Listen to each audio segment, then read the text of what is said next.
Hi hello friends, എല്ലാ കൂട്ടുകാർക്കും നമ്മുടെ ഇഷ്ടമാത്ര സീരിയലിൻ്റെ ഇനി വരാൻ പോകുന്നൊരു അടിപൊളി എപ്പിസോഡിൻ്റെ റിവ്യൂയിലേക്ക് തന്നെ സ്വാഗതം കേട്ടോ. ചാനൽ ആദ്യമായിട്ടാണ് കാണുന്നുണ്ടെങ്കിൽ ഒന്ന് സബ്സ്ക്രൈബ് ചെയ്ത് ലൈക്ക് ചെയ്ത് സപ്പോർട്ട് ചെയ്യണേ.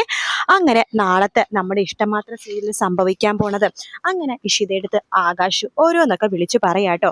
നിങ്ങൾ കൂടെ കൂട്ടിയേക്കണം. ആദ്യം ഉണ്ടല്ലോ അവനൊരു മാനസികാസുഖമുണ്ട്, നിങ്ങൾക്കത് ശരിക്കും അറിയാനിട്ടാണ്. അവനേക്കാളും കൂടുതലായിട്ട് അവൻ സ്നേഹിക്കുന്നവരെ സ്നേഹിച്ചു കഴിഞ്ഞാലുണ്ടല്ലോ അവൻ്റെ സ്വഭാവം ആകെ മാറും.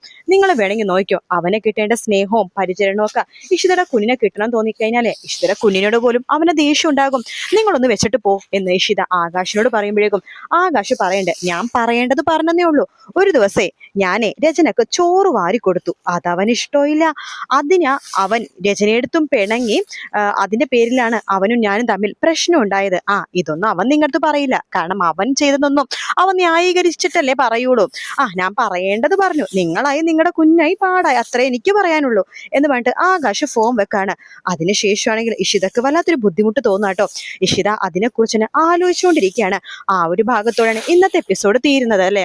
അപ്പൊ നാളെ കാണിക്കാൻ പോണത് ഇഷിത അങ്ങനെ ടെൻഷനായിട്ട് ഇരിക്കുമ്പോഴേക്കും മഹേഷ് വരുന്നുണ്ട്. മഹേഷ് ചോദിക്കുന്നുണ്ട്, എന്താടോ തനിക്ക് വല്ലാത്തൊരു ടെൻഷനാണല്ലോ, എന്ത് പറ്റി എന്നൊക്കെ ചോദിക്കുമ്പോൾ ഒന്നുമില്ല മഹേഷ് എന്ന് പറയാണ്. അങ്ങനെയല്ല, തനിക്ക് എന്തോ ഒരു ടെൻഷൻ ഉണ്ട്, എന്താടോ എന്നോട് പറയടോ എന്ന് മഹേഷ് പറയണം. അത് കേട്ട് ഇഷിത ചോദിക്കണ്ട്, അല്ല ആദിക്ക് എന്തെങ്കിലും കുഴപ്പമുള്ളതായിട്ട് മഹേഷിന് തോന്നിയിട്ടുണ്ടോ? അല്ല എന്ത് കുഴപ്പം? അല്ല അവനെ കിട്ടേണ്ട സ്നേഹം അല്ലെങ്കിൽ അവനെ ദേഷ്യം വന്നു കഴിഞ്ഞാൽ മുമ്പിലുള്ളത് ആരാണെന്ന് പോലും നോക്കാതെ അവൻ പ്രതികരിക്കുന്നതായിട്ട് മഹേഷിന് തോന്നിയിട്ടുണ്ടോ? അപ്പൊ മഹേഷ് പണ്ട് അവനൊരു എടുത്തുചാട്ടക്കാരനാണ്, പക്ഷെ കാര്യപ്രാപ്തി നന്നായിട്ടുള്ളൊരു കുട്ടിയാണെന്ന് തോന്നിയിട്ടുണ്ട്. ചെറിയൊരു എടുത്തുചാട്ടം ഉണ്ട്, എന്താ? അല്ല ഞാൻ ചോദിച്ചെന്നേ ഉള്ളൂ, എനിക്ക് ചില സമയത്ത് അങ്ങനെ ഫീൽ ചെയ്തിട്ടുണ്ട്. പിന്നെ അവനെ നല്ല കാര്യം മഹേഷ് പറഞ്ഞ പോലെ തന്നെ പ്രായത്തിനേക്കാളും കൂടുതലായിട്ട് പക്വതയുള്ളതുകൊണ്ടാ ഞാൻ പിന്നെ അത് മൈൻഡ് ചെയ്യാത്തത്. അല്ല താനിപ്പോ എന്താ ഇതൊക്കെ ഇങ്ങനെ പറയണത്? അത് വേറൊന്നുമല്ല മഹേഷ് പ്രശ്നം ഉണ്ടാക്കാനൊന്നും പോവരുത്. ഇല്ല എന്താ? അല്ല ആകാശ് വേറൊരു നമ്പറിൽ നിന്ന് ഇപ്പൊ എന്നെ വിളിച്ചിരുന്നു, എന്നിട്ട് അവനെന്ത് പറഞ്ഞു? അവൻ പറഞ്ഞു ആദിക്ക് ചെറിയൊരു മാനസിക പ്രശ്നമുണ്ട്, അവൻ ഇഷ്ടപ്പെടുന്ന ആരെങ്കിലും അവനേക്കാളും കൂടുതലായിട്ട് വേറെ ആരെങ്കിലും സ്നേഹിച്ചു കഴിഞ്ഞാൽ അവന്റെ സ്വഭാവം മാറുമെന്ന്. അപ്പൊ അങ്ങനെയൊക്കെ പറഞ്ഞപ്പോ ഞാനിങ്ങനെ ആലോചിക്കായിരുന്നു അതിനെക്കുറിച്ച്. എനിക്ക് നേരത്തെ അങ്ങനത്തെ ഒരു ഫീല് തോന്നിയിട്ടുണ്ട് എന്ന് പറയാണ്. അങ്ങനെയൊന്നും ഉണ്ടാവില്ലടോ, ഞാൻ നോക്കിക്കോളാം എന്നൊക്കെ മഹേഷ് പറയുന്നുണ്ട്. അതിനുശേഷം ഇഷിതക്കും ആകെ ടെൻഷൻ ആവട്ടെ, തന്റെ കുഞ്ഞിന് എന്തെങ്കിലും സംഭവിക്കുമെന്ന്. ഇഷിത അങ്ങനെ അതിനെ കുറിച്ച് തന്നെ ആലോചിച്ചുകൊണ്ടിരിക്കുകയാണ്. ആദ്യം ഇതിനു മുമ്പ് ചെയ്തതൊക്കെ ഇഷിത ആലോചിക്കുന്നുണ്ട്. ചിപ്പീനടുത്തുള്ള സ്നേഹം കുറയുമെന്ന് തോന്നിയപ്പോഴേക്കും ആദ്യയുടെ സ്വഭാവം മാറിയതൊക്കെ ഇഷിത അങ്ങനെ ആലോചിക്കാട്ടോ. ശേഷം ഇഷിത റൂമിലേക്ക് പോവാണ്, കുഞ്ഞിന്റെ അടുത്തേക്ക്. ആ സമയത്ത് ഇഷിത നോക്കുമ്പോഴേക്കും ആദ്യം കുഞ്ഞിനെടുക്കാൻ വേണ്ടി ഇങ്ങനെ വന്നിരിക്കുകയാണ് കേട്ടോ. അപ്പൊ പെട്ടെന്ന് തന്നെ കുഞ്ഞിനെടുക്കാതെ ആദ്യം അവിടെ നിന്ന് ഓടിപ്പോവാണ്. അത് കാണുമ്പോൾ ഇഷിതയ്ക്ക് എന്തോ പോലെ തോന്നാണ്. കുഞ്ഞിനെടുക്കാൻ വേണ്ടിയിട്ടാണ് ആദ്യം വന്നത്, പിന്നെ കുഞ്ഞിനെടുക്കാതെ ഓടിപ്പോയി. അതിന്റെ കാരണം എന്തായിരിക്കും എന്ന് ഇഷിത ഇങ്ങനെ ആലോചിച്ചുകൊണ്ടിരിക്കുകയാണ്. പിന്നീട് ഇഷിത വേഗം തന്നെ കുഞ്ഞിന്റെ അടുത്തേക്ക് പോയി നോക്കാണ്, കുഞ്ഞിനെ ആദ്യം എന്തെങ്കിലും ചെയ്തോ എന്നുള്ള പേടിയിൽ. പിന്നീട് ഇഷിതക്ക് മാനസികമായിട്ട് എന്തോ പ്രശ്നം പോലെ തോന്നുവാട്ടോ. അതായത് കുഞ്ഞിനെ ആദ്യം എന്തെങ്കിലും ചെയ്യുമെന്നൊരു വെപ്രാളമാണ്. ആ സമയത്ത് ഇഷിത മഹേഷിനോട് പറയണ്ട്, ഇങ്ങനെ എനിക്കെന്തോ വല്ലത് പേടിയൊക്കെ പോലെ തോന്നുക മഹേഷ് എന്ന് പറയാണ്. എന്തിനാ താനിങ്ങനെ പേടിക്കണത്? അല്ല ഇനി കുഞ്ഞിനെന്തെങ്കിലും ചെയ്യുമെന്ന് ഒരു പേടി പോലെ.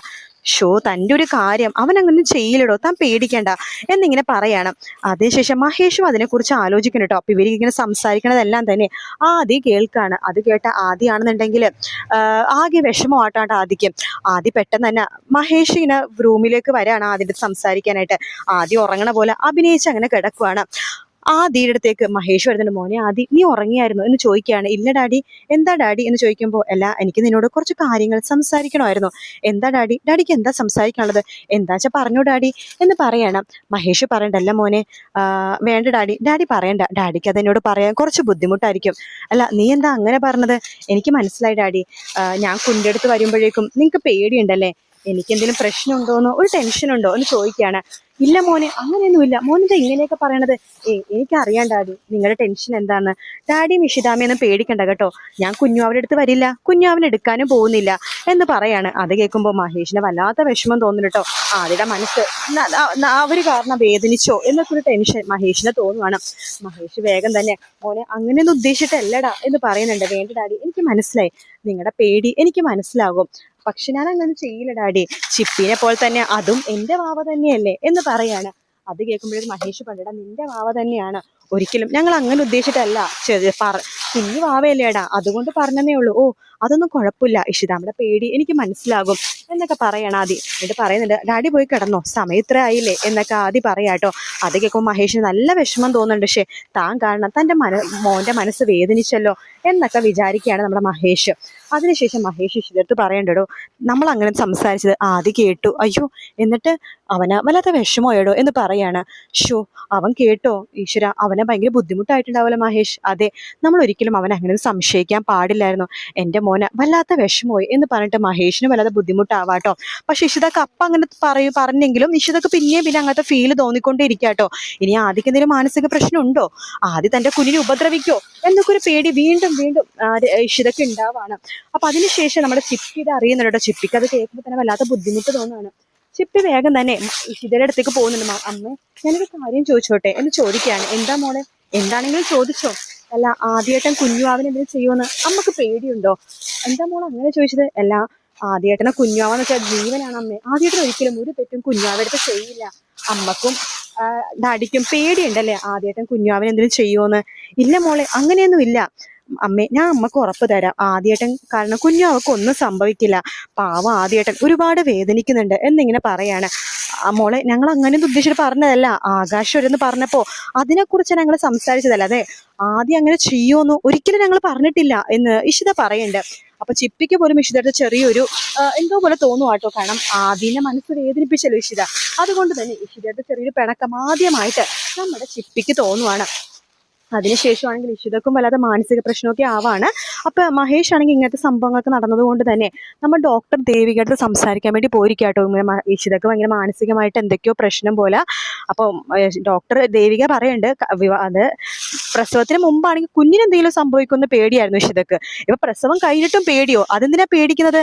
അല്ല ആദിക്ക് എന്തോ മാനസിക പ്രശ്നം ഉണ്ടോ, അത് കാരണം കുഞ്ഞിന് എന്തെങ്കിലും സംഭവിക്കുമോ എന്നൊക്കെ ഒരു പേടിയാണ് അവൾക്ക് എന്ന് പറയുമ്പോഴേക്കും നമ്മുടെ ഡോക്ടർ ദേവിക പറയണ്ടേ, കൊള്ളാം, നല്ല ആളാണ് ഇഷിത. ആദ്യം അതുപോലെ തന്നെ ചിപ്പിയും ഉള്ളത് കൊണ്ടാണ് ആ കുഞ്ഞിന്ന് ജീവനോടുള്ളത്. കറക്റ്റ് സമയത്ത് അവർ ഹോസ്പിറ്റലിൽ കൊണ്ടുവന്നുകൊണ്ട് മാത്രമാണ് കുഞ്ഞ് ജീവനോടെ കിട്ടിയത്. അതൊക്കെ മഹേഷ് ഇഷിതനെ പറഞ്ഞ് മനസ്സിലാക്കുക, ഇഷിതൊക്കെ മനസ്സിലാകും എന്നൊക്കെ പറയുന്നുണ്ട്. അങ്ങനെ നമ്മുടെ ഇഷിതനെ പറഞ്ഞ് മനസ്സിലാക്കാൻ വേണ്ടി ഡോക്ടർ ദേവികയും കൂടി വരുന്നുണ്ട്. അങ്ങനെ പതുക്കെ പതുക്കെ ഇഷിതനെ പറഞ്ഞ് മനസ്സിലാക്കുന്നുണ്ട്. അപ്പോഴേക്കും ആദ്യം അവരുടെ അടുത്തുനിന്ന് ഒരുപാട് അകന്നു പോയിട്ടുണ്ടാവും കേട്ടോ. ആദ്യം മനസ്സ് അത്രമാത്രം വേദനിച്ചിട്ടുണ്ടല്ലോ. അപ്പൊ അങ്ങനത്തെ ഒരു ഭാഗമാണ് നമ്മൾ ഇപ്പൊ നാളെയും മറ്റന്നാളേക്ക് ആയിട്ട് കാണാൻ വേണ്ടി പോണത്. നാളത്തെ പ്രൊമോയില് പിന്നെ ആദ്യം ഒരുപാട് കരയുന്നതൊക്കെ ആയിട്ട് കാണിക്കണം കേട്ടോ. ആദ്യക്കിനെ മനസ്സൊരുപാട് വേദനിച്ച് ഒരുപാട് കരയുന്നുണ്ട്. താൻ കാരണം ഇനി കുഞ്ഞാവക്ക് ഒരു ബുദ്ധിമുട്ടുണ്ടാവോ, താൻ ഇവിടുന്ന് മാറി നിൽക്കണോ, ഇനി ഊട്ടിയിലെ സ്കൂളിൽ തന്നെ പോയി പഠിച്ചാലോ എന്ന് പോലും ആദ്യം വിചാരിക്കുന്നുണ്ട്. അപ്പൊ ഇഷിതക്കും വിഷമമാണ്. ഇനി ആദ്യക്കിനി കുഴപ്പമൊന്നും ഇല്ലെങ്കിൽ ഇഷിത പറഞ്ഞത് തെറ്റായി പോയാലോ എന്ന് ആലോചിച്ചിട്ട് ഇഷിതക്കും നല്ല വിഷമമുണ്ട് കേട്ടോ. അപ്പൊ അങ്ങനത്തെ കുറെ ഭാഗങ്ങളാണ് നമ്മൾ നാളെ കാണാൻ വേണ്ടി പോണത്. അപ്പൊ വീഡിയോ ഇഷ്ടപ്പെടുകയാണെന്നുണ്ടെങ്കിൽ ലൈക്ക് ചെയ്യാനും സബ്സ്ക്രൈബ് ചെയ്യാനും കമന്റ് ചെയ്യാനും മറക്കല്ലേ. മറ്റൊരു വീഡിയോ ആയിട്ട് കാണാം. Take care, bye bye.